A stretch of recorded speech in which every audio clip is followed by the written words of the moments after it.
ख्रिस्तामध्ये माझ्या प्रिय भाविकांनो, आपण नक्कीच ऐकलेलं असेल की ज्ञान हाच खरा दागिना असतो आणि जी व्यक्ती ज्ञानाच्या मागे लागते, इंटेलिजन्सच्या मागे लागते, विजडमच्या मागे लागते, त्या व्यक्तीची भरभराट होत असते.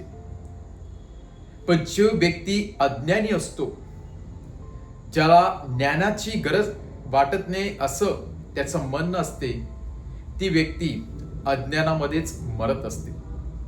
परंतु परमेश्वराविषयी ज्ञान मिळवण्यासाठी जी व्यक्ती धडपडत असते, परमेश्वराचं ज्ञान आत्मसात करण्यासाठी जो मनुष्य नम्र होत असतो, त्याला परमेश्वर भरभरून देत असतो.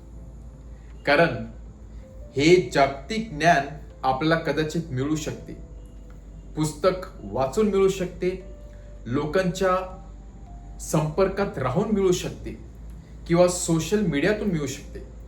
परंतु स्वर्गीय ज्ञान, परमेश्वराचं ज्ञान सर्वांनाच मिळू शकत नाही.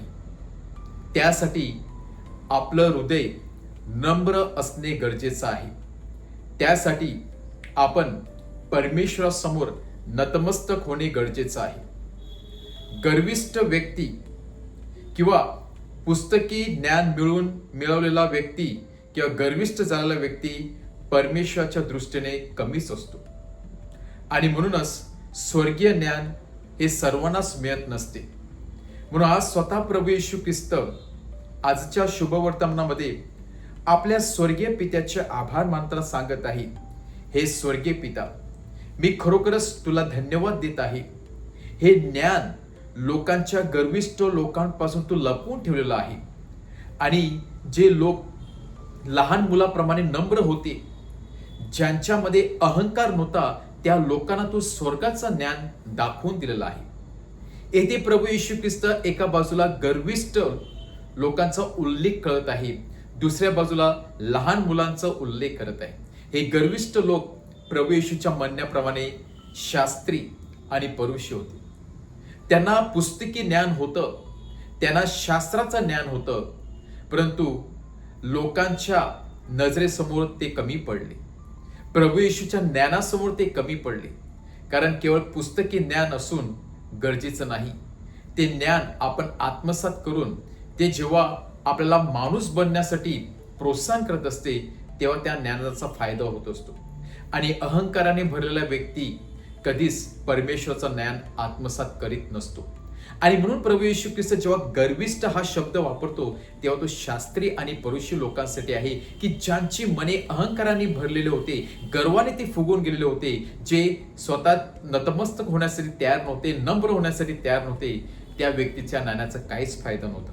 परंतु खरे ज्ञान परमेश्वराने हे लहान मुलाप्रमाणे ज्यांचं हृदय होतं, ज्यांचं मन होतं, ते म्हणजे शिष्य, प्रभू येशू ख्रिस्त प्रेषित, त्यांचा उल्लेख करत आहेत, त्यांना परमेश्वर दाखवून दिलेला आहे. आणि म्हणून परमेश्वर सांगत आहे, हे स्वर्गीय ज्ञान या लहान मुलाप्रमाणे नम्र असणाऱ्या शास्त्रीय पुरुषांना नाही, तर प्रेषितांना तू दाखवून दिल्याबद्दल तुला धन्यवाद देतो. हे प्रेषित खरोखरच अहंकाराने भरलेले नव्हते, कारण त्याचं हृदय हे एका लहान मुलाप्रमाणे निष्ठावंत होतं, लहान मुलाप्रमाणे निरागस होतं. कारण म्हणून प्रभू येशू ख्रिस्ताने त्याची निवड केलेली होती आणि त्यांचं हृदय त्या स्वर्गीय ज्ञानाने भरलेलं होतं. आपल्या प्रत्येकाचं हृदय परमेश्वर स्वर्गीय ज्ञानाने भरू शकतो. जर आपलं हृदय गर्वाने भरलेलं नसेल, जर आपलं हृदय अहंकाराने भरलेलं नसेल, आपल्यामध्ये स्वार्थीपणाची भावना नसेल, तरच परमेश्वर आपलं हृदय रिकामी पाहून त्याच्या ज्ञानाने भरत असतो. त्यासाठी आपल्याजवळ नम्रपणा असणे गरजेचं आहे. जेव्हा व्यक्ती किती श्रेष्ठ झाला, तेव्हा आपले पावले जमिनीवरती ठेवतो, परमेश्वरासमोर नतमस्तक होतो, गुडघे टेकतो, ज्ञानाची अपेक्षा करतो, तर परमेश्वर नक्कीच त्याला ज्ञानाने भरत असतो.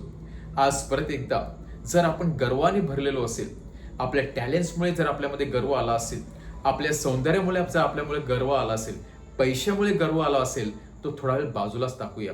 कारण हे गोष्टी आपल्याला सार्वकालिक जीवन देणारे नाही.